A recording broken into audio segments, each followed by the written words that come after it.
So first, what is parallax?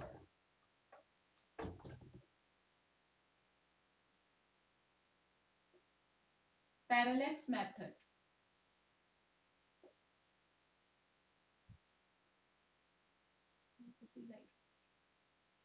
Parallax method. तो parallax method में हम अगर हम ये सब आप करके भी देख सकते हैं. अगर आप अपनी फिंगर को अपने ऐसे पास रखो, आंख के पास ऐसे रखो, देखो. पहले एक आंख को बंद करके आप उसको देखो और फिर दूसरी आंख से उसको देखो. तो आपको उसकी जो पोजीशन है उसमें एक शिफ्ट सा नजर आएगा. आपको लगेगा कि उसकी position with respect to the background it is changing, it is apparent change, right. तो दिस इज कॉल्ड पैरेलैक्स. तो ऐसा क्यों होता है? लाइक सपोज हम एक ऑब्जेक्ट है, ये ऑब्जेक्ट है, इसको हम देख रहे हैं और अपनी इन दो आंखों से हम इस ऑब्जेक्ट को देख रहे हैं. So when we see, look at this object from our two eyes,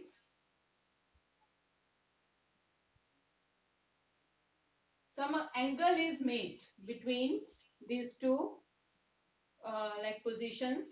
तो ये जो एंगल है, this angle is called paralytic angle.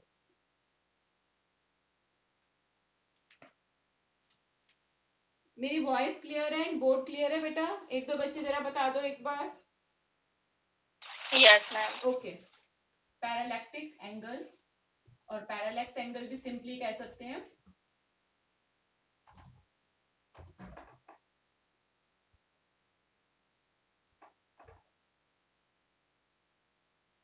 क्योंकि जब हम इस आई से देख रहे हैं, आई वन से सपोज देख रहे हैं, तो हमें बैकग्राउंड में विद रिस्पेक्ट टू हम इस बैकग्राउंड में इसको हम देख रहे हैं.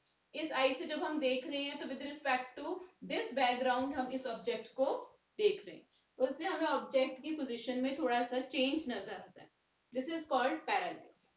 और ये जो दो आईज है हमारी 1 and 2 आईज, इनके बीच का जो डिस्टेंस है that is called basis. That is called basis. तो बेसिस का मतलब बेसिकली क्या है कि जो हमारे दो पॉइंट्स ऑफ ऑब्जर्वेशन हैं, उन दो पॉइंट ऑफ ऑब्जर्वेशन जिनसे हम ऑब्जर्व कर रहे हैं किसी ऑब्जेक्ट को, उन दो पॉइंट्स के बीच की जो दूरी है that is called basis, right? I hope it is clear what is parallax. Parallax means apparent shift in the position of an object when it is viewed from two distant observation points.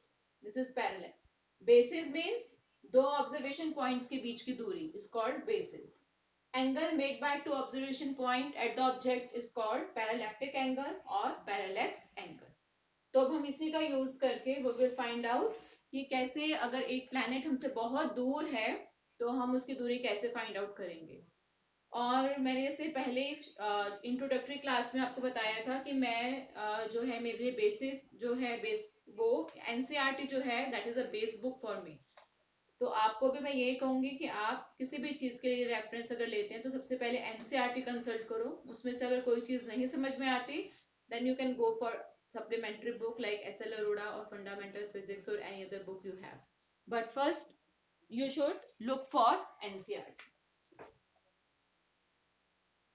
तो parallax method use करके we will find out distance of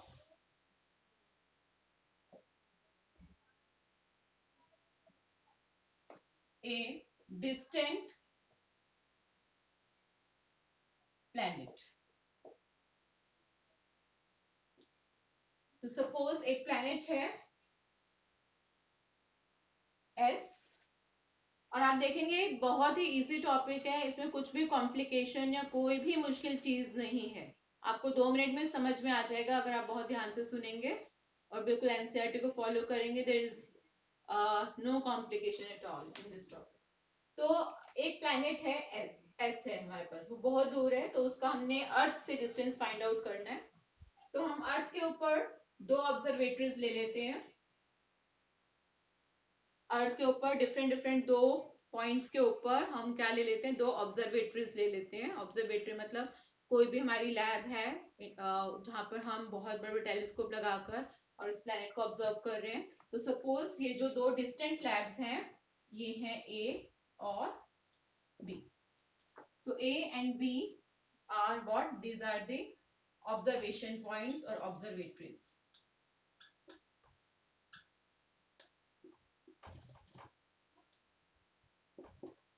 इन दो observatories के जो बीच का distance होगा ये क्या कहलाएगा? It will be basis. दो ऑब्जर्वेशन पॉइंट्स के बीच की दूरी को हम बेसिस कहते हैं, तो दिस इज बेसिस, और इसको हम डिनोट कर देते हैं स्मॉल b से, बेसिस। तो यहां से हमने ऑब्जर्व किया, यहाँ पर टेलीस्कोप रखा। अब टेलीस्कोप रखते हैं, उसको हम धीरे धीरे क्या करते हैं, ऐसे ऐसे करके माउंट करते हैं, और जो हमें देखना है प्लैनेट उसकी तरफ हम उसको माउंट करते हैं। तो हमने यहाँ टेलीस्कोप रखा, टेलीस्कोप ऐसे है, उसको हमने ऐसे माउंट किया ऐसे घुमाते गए और यहाँ पर लाए, तो हमें ये प्लैनेट जो है ऑब्जर्व किया हमने, हमें ये प्लैनेट दिखाई दिया। तो किसी एंगल के ऊपर ये जो है हमने इसको घुमाया होगा, जैसे ये टेलीस्कोप अगर ऐसे रखा, इसको हमने घुमा के इस एंगल पर लेकर आए, तो हमें ये एंगल पता चल जाएगा हमने किस एंगल पर टेलीस्कोप को माउंट किया। तो सपोज अगर ये θ1 एंगल है, इसी तरह से हमने ये टेलीस्कोप रखा या ऐसे रखा कैसे भी, और इसको हमने ऐसे करके माउंट करके और इसको देखा पॉइंट को, और सपोज यहां से प्लैनेट को देखने के लिए हमें अपने टेलीस्कोप को θ2 एंगल पर माउंट करना पड़ा। तो हमें ये एंगल पता चल गए, θ1 एंगल क्या है, θ2 एंगल क्या है। तो हम ये एंगल जो है थीटा, जिसको हम पैरेलैक्स एंगल कहेंगे, वो हम फाइंड आउट कर सकते हैं, बिकॉज एक ट्राइंगल के अंदर तीनों एंगल्स का सम 180 डिग्री है। तो θ1 प्लस θ2 कर देंगे, 180 में से माइनस कर देंगे, we can get angle theta. What is this angle theta? Angle theta is a parallax angle, क्योंकि दो ऑब्जर्वेशन पॉइंट से जो हम अपनी प्लैनेट को देख रहे हैं, जो एंगल बनेगा, that angle is called parallax angle theta. Clear? Okay, तो सपोज ये जो डिस्टेंस है d, ये जो प्लैनेट का डिस्टेंस है from this observation point, this is capital D, and this distance d is very very large. We know it is d is very very large, और किसके कंपैरिजन में बहुत बड़ा है? ये जो बेसिस है b, इसके कंपैरिजन में ये बहुत ज्यादा बड़ा डिस्टेंस है d, क्योंकि अर्थ के ऊपर अगर दो पॉइंट है, उनके बीच में जो दूरी है वो तो एक फाइनाइट दूरी b है, बट ये जो प्लैनेट की दूरी है हमसे, it is very very large as compared to the distance b, right? So इसका मतलब वी कैन से कि अगर ये चीज हमारी बहुत छोटी है और ये पॉइंट हमारा बहुत दूर है, तो आप समझ सकते हैं कि ये जो एंगल होगा, ये हमारा जो थीटा एंगल होगा, this angle will be very very small, right? This angle will be very very small. So angle theta is very very small here. So theta is very very small.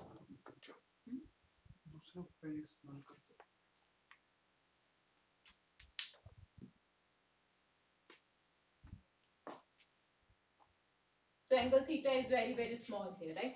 Now what is angle theta equal to? Angle is equal to arc upon radius. So angle is equal to होता है arc upon radius. So angle is theta.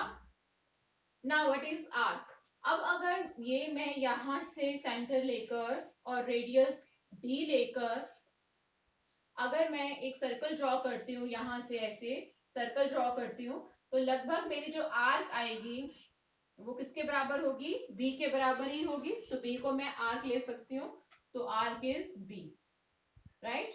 So angle theta we know basis, दो points के बीच की दूरी हमें पता है, we can find out d। तो यहां से हमारा d आ जाएगा, d will be equal to b upon theta.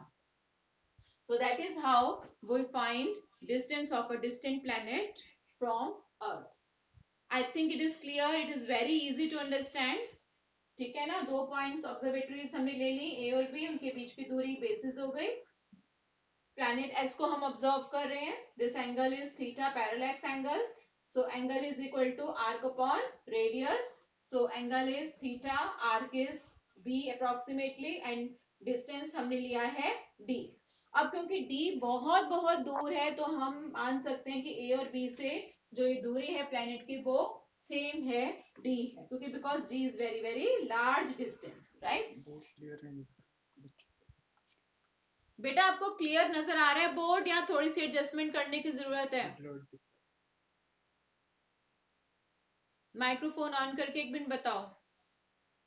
ज्यादा क्लियर नहीं है। ओके, एक मिनट में थोड़ी सी एडजस्टमेंट करके देखती हूँ।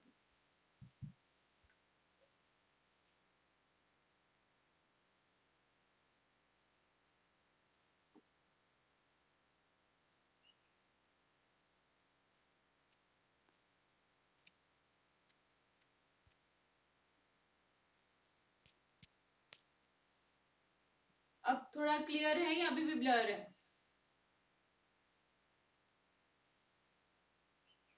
Please tell. मैम अब ठीक है। ठीक है, बेटर है।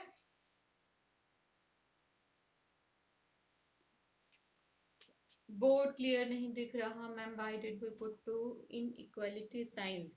Okay Narayan, we put two inequality signs to show that it is very very small. अगर हमें किसी चीज को दिखाना है कि बहुत बहुत छोटी कोई चीज है, तो हम 2 3 जो है इनइक्वालिटी साइंस लगा देते हैं, right, to show that it is very very very very small. और कोई चीज अगर बहुत बहुत बड़ी है तो हम 2 3 साइन लगा के ये शो करते हैं कि दोनों में जो डिफरेंस है वो बहुत ह्यूज डिफरेंस है, दोनों में बहुत एनॉर्मस डिफरेंस है दोनों में। बोर्ड अब ज्यादा क्लियर है? थोड़ा सा पास लेकर आई हूँ मोबाइल को बोर्ड के। Yes ma'am. ओके बेटा, तो अब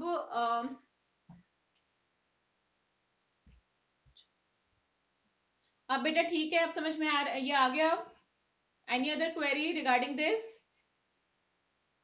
ओके, अब हमें यहीं से हम दूसरी चीज फाइंड आउट कर सकते हैं। अगर हमें इस प्लैनेट का डायामीटर फाइंड आउट करना हो, अगर हमें कहा जाए कि इस प्लैनेट का डायामीटर साइज फाइंड करो कि क्या है, इसका साइज क्या है, तो हम बहुत आराम से जो है ये फाइंड आउट कर सकते हैं। अगर once we have find out कि इसका डिस्टेंस कितना है अर्थ से, हमें डी पता चल गया, distance of the planet from the अर्थ, तो अब हम इसका डायमीटर फाइंड आउट कर सकते हैं। तो कैसे करेंगे डायमीटर फाउंड?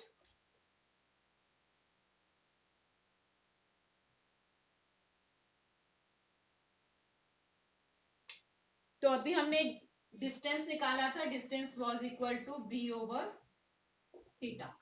अब हमने ये फाइंड कर लिया। अब हमें diameter of the, suppose this is a planet जिसका हमने डायमीटर फाइंड करना है, तो हमने ये डायमीटर खींच लिया इसका।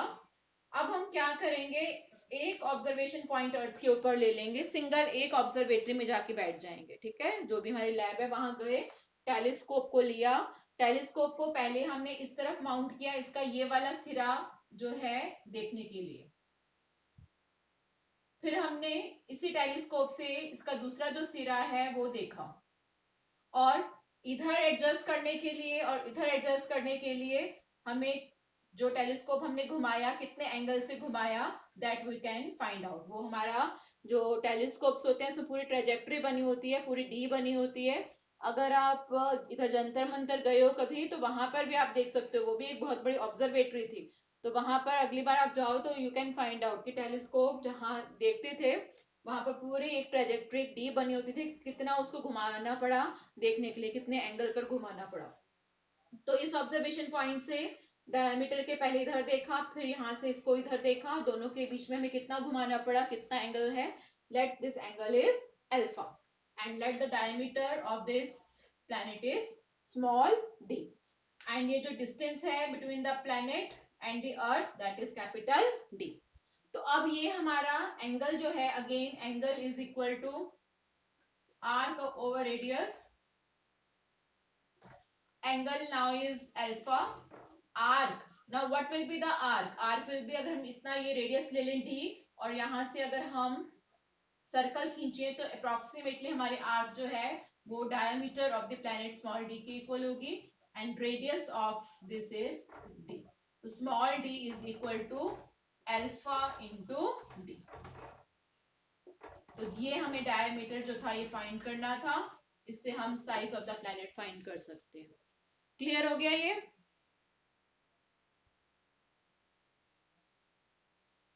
हाँ जी, ठीक है बेटा, समझ में आ गया, बहुत इजी था, कुछ भी इसमें ज्यादा मुश्किल चीजें नहीं थी। कुछ बच्चों ने जो असाइनमेंट सेंड किया था, बहुत सारे बच्चों ने उसमें से ये डायग्राम नहीं बनाए थे।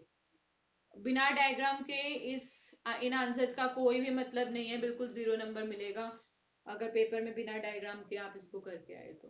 ठीक है, तो अब इसके बाद एक एग्जाम्पल है 2.1 आपकी बुक में एनसीईआरटी में, जो कि आपकी ड्यूरी की क्लास में डिस्कस किया गया था, जिसमें कि डिग्री, मिनट और सेकंड के बीच में रिलेशंस फाइंड आउट किए गए थे। तो दैट वाज वेरी सिंपल। किसी को कुछ पूछना है उसमें? एक बार माइक ऑन, अगर किसी को कुछ पूछना है कि कैसे degree, 1 degree is equal to how many minute and is equal to how many seconds, अगर किसी को पूछना है तो माइक्रोफोन ऑन करके पूछ सकते हो, नहीं तो चैट बॉक्स में लिख दो, नहीं तो मैं आगे चल रही हूँ, फिर ये क्वेश्चन नहीं करूंगी।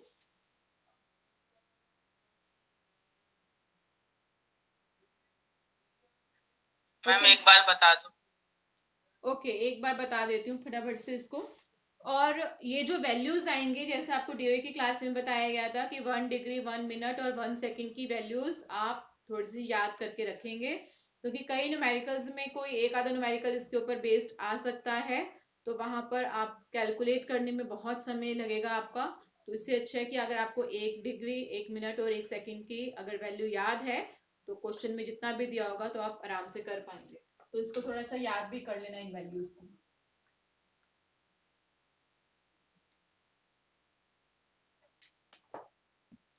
बट ये दोनों मेथड समझ में आ गई। बहुत सारे बच्चों ने लिखा था व्हाट्सएप पे मुझे कि मैम ये दोनों चीजें हमें समझ में नहीं आई, बट अब क्लियर हो गई है।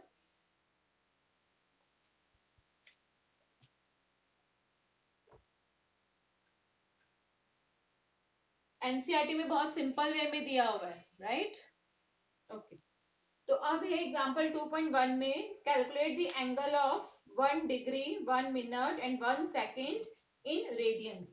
आपको 1 डिग्री को रेडियंस में कन्वर्ट करना है,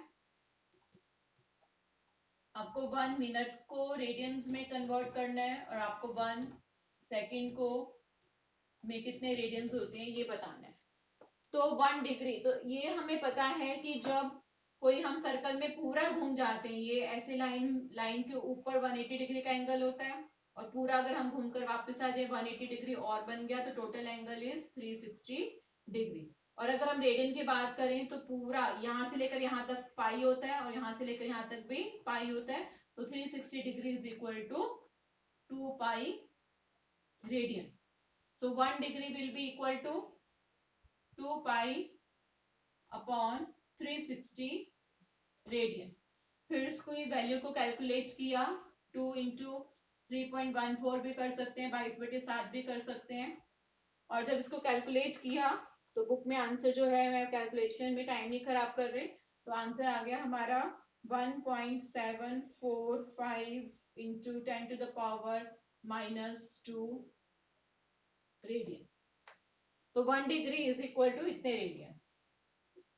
अब हमें डिग्री और मिनट में फर्क पता है कि 1 डिग्री के अंदर जो होते हैं वो 60 मिनट होते हैं, ठीक है, जैसे 1 घंटे के अंदर 60 मिनट, ठीक है, और 1 मिनट में 60 सेकंड, बिल्कुल सेम यही रिलेशन इनके बीच में है। 1 डिग्री में 60 मिनट और फिर से 1 मिनट में 60 सेकंड। तो 1 degree is equal to 60 minute is equal to ये वाली वैल्यू आ गई 1.745 इंटू 10⁻⁻² रेडियन। तो 1 मिनट इज इक्वल टू क्या आ जाएगा, 1.745 इंटू 10⁻⁻² डिवाइडेड बाय 60 रेडियन। समझ में आ गई बात? सिर्फ इसको 60 से डिवाइड कर देंगे तो 1 मिनट आ जाएगा, और 1 मिनट में क्योंकि 60 सेकेंड्स होते हैं, तो यहाँ पर इसको एक बार और 60 से डिवाइड कर देंगे तो 1 सेकेंड आ जाएगा। Now we know that 1 minute में होते हैं कितने, 60 seconds. So this will be equal to 1.74 into 10⁻⁻² divided by 60 radian. So 1 second will be equal to, एक बार और 60 नीचे आ जाएगा, तो 60 into 60 रेडियन। जो इनकी वैल्यूज हैं वो एनसीईआरटी में दी हुई है, तो इनको याद कर लेंगे एक बार। स्क्रीन इज नॉट क्लियर अभी? एक बच्चा कह रहा है स्क्रीन क्लियर है। क्लियर है। ओके, समझ में आया बेटा? ये सिंपल क्वेश्चन है, ठीक है, जो रिलेशन 1 घंटे मिनट और सेकंड के अंदर होता है, सेम यही रिलेशन 1 डिग्री मिनट और सेकंड के अंदर है। तो 1 डिग्री निकाल लेंगे, फिर से 60 सेकेंड, वो 1 मिनट निकालने के लिए उसको 60 से डिवाइड कर लेंगे, और 1 सेकेंड निकालने के लिए एक बार और 60 से डिवाइड कर देंगे। तो सिंपल रिलेशन है इनमें, राइट।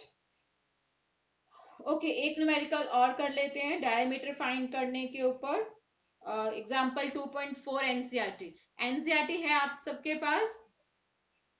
नहीं है तो ले लो, ऑनलाइन मंगवा लो, बुक शॉप से ले लो, बिकॉज ओके वेरी गुड। क्योंकि मैंने पहले बताया था मेरे लेक्चर्स में बेस जो है वो एनसीईआरटी ही रहेगा, क्योंकि सबसे इजी जो है 11th क्लास में एनसीईआरटी ही है। ओके, तो मैं इसको रब कर रही हूँ।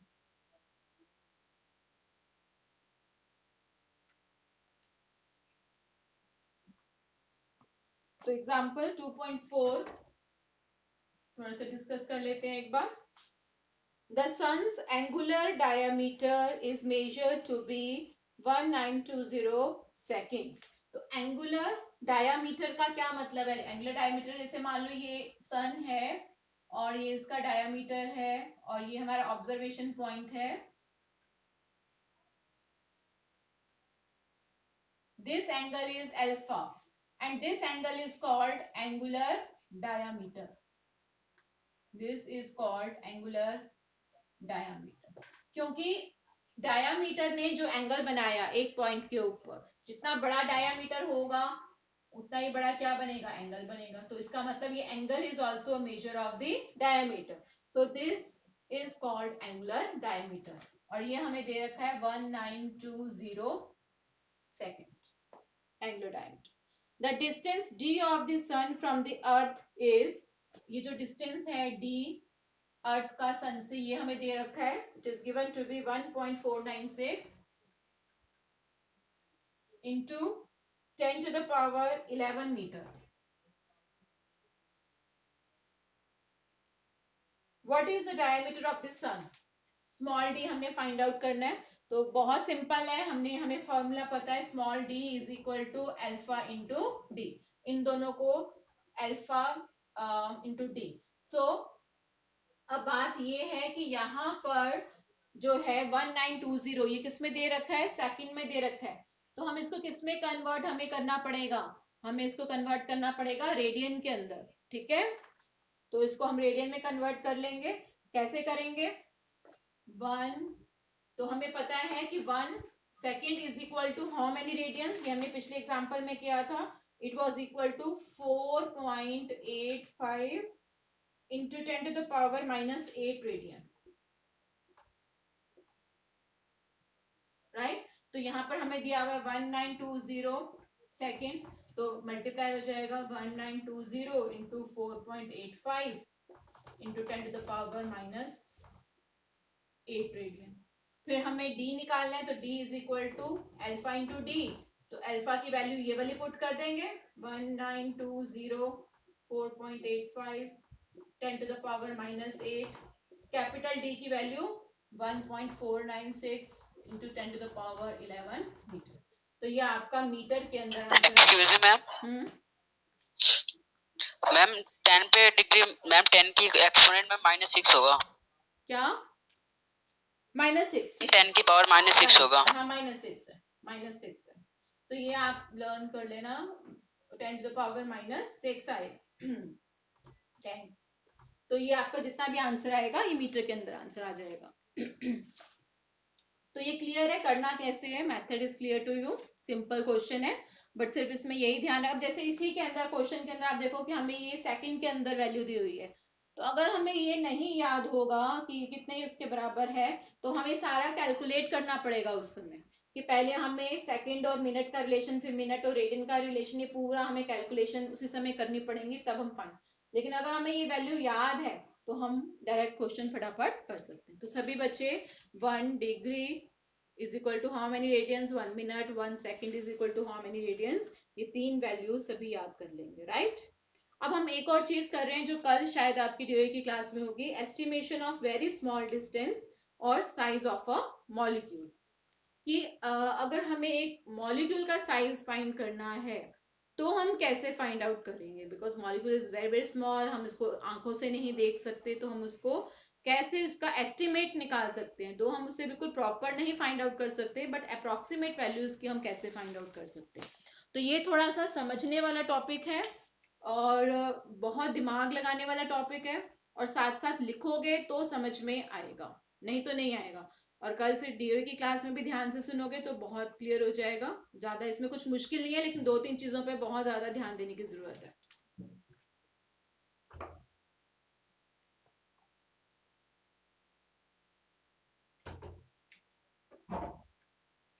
So, size of a molecule.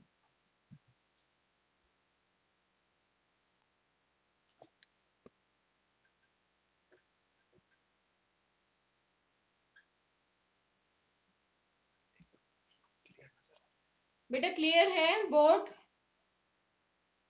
मैं इसलिए पूछती हूँ क्योंकि अगर क्लियर नहीं होगा तो फिर बाद में आपको फिर कहोगे कि समझ नहीं आया।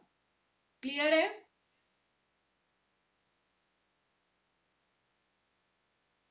Yes ma'am, okay. Narayan is saying no ma'am, Tushar is saying yes ma'am. कोई और भी अपने चैट बॉक्स में लिख दो। क्या Mahesh Kumar is writing angular diameter? क्या मतलब?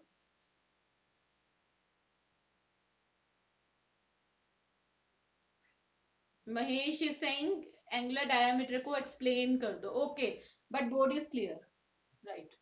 बेटा एंगुलर डायमीटर का मतलब जैसे ये कोई प्लैनेट है और उसका ये डायामीटर है, उसका डायामीटर हमारे आंखों पे या हमारे टेलीस्कोप पे कितना एंगल सबटेंड कर रहा है, that is called the angular diameter. Angle subtended by the diameter at our observation point is called angular diameter. I think it's clear, Mahesh. Is it clear now? Okay, right.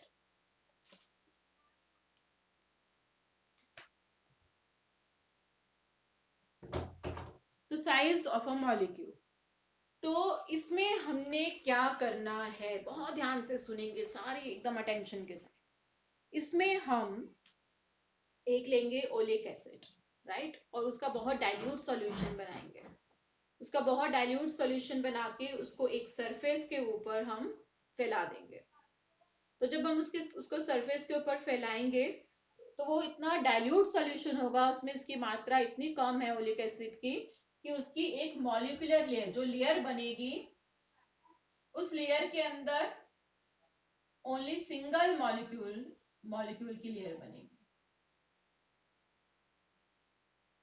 क्योंकि अगर molecular layer 2-3 होंगी तो हम नहीं major कर पाएंगे। तो हम यहाँ पर एक ओलिक एसिड का अल्कोहल के अंदर सॉल्यूशन लेंगे और उसको इतना डाइल्यूट करेंगे, बहुत डाइल्यूट कर देंगे। कितना करेंगे वो अभी हम डिस्कस करेंगे, लेकिन मैं आपको इसका पूरा आउटलाइन प्रोसीजर की बता रही हूँ ताकि आपके दिमाग में बैठे कि हमने क्या क्या करने वाले हैं इसमें। तो हमने इसको बहुत डाइल्यूट किया, उसको हमने एक सरफेस के ऊपर स्प्रेड कर दिया और ये मान लिया कि ये जो हमने स्प्रेड किया ये एक सिंगल मॉलिक्यूलर लेयर बना रहा है। तो दिस इज वन मॉलिक्यूलर, इसकी जो थिकनेस है that is equal to 1 molecule. तो जो भी यहाँ पर हमारी लेयर बनेगी तो उसकी जो थिकनेस है लेयर की वो क्या है, ओनली सिंगल मॉलिक्यूलर जो है ऐसे लेयर बन रही है। तो अब हमें अगर इसकी जो है ये थिकनेस T फाइंड कर सकें, थिकनेस T जो है इस लेयर की फाइंड कर लें कि इस लेयर की कितनी थिकनेस है, तो that will be equal to diameter of this molecule. तो इसका मतलब हमें इस लेयर की क्या फाइंड आउट करनी है, थिकनेस। तो ये जो लेयर बनेगी उसकी थिकनेस फाइंड करनी है। नाउ वी नो दैट कि वॉल्यूम जो होता है, वॉल्यूम किसके बराबर होता है, वॉल्यूम को हम लिख सकते हैं एरिया इंटू थिकनेस। वॉल्यूम को we can write area into thickness. तो यहां से thickness will be equal to, यहां से अगर हम थिकनेस निकालना चाहें तो thickness will be equal to volume over area. इसका मतलब ये जो हमने फैलाया है इसको ओलिक एसिड के लेयर को, इसकी हमें दो चीजें फाइंड आउट करनी पड़ेंगी, वॉल्यूम कितना है और उसका एरिया कितना है। अगर हमने ये दो चीजें फाइंड आउट कर ली then we can find out thickness, और अगर हमने थिकनेस फाइंड कर ली that is equal to diameter of the molecule. ठीक है, तो ये हमारा आउटलाइन है. I think it is clear कैसे कैसे हमने करना है, क्या करना है ना, how we will do it. अब हम वो करेंगे, हम इस चीज को हम कैसे अचीव कैसे करेंगे. तो सबसे पहले हमारी जो पहली रिक्वायरमेंट है वो है कि इसका एक बहुत डाइल्यूट सॉल्यूशन हमको चाहिए ओलिक एसिड का अल्कोहल के अंदर. We need a very very dilute solution. तो वो डाइल्यूट सॉल्यूशन बनाने के लिए हम क्या करेंगे, हम लेंगे इसका, again I am referring to NCERT 2.3.2 is the topic. और उसमें हम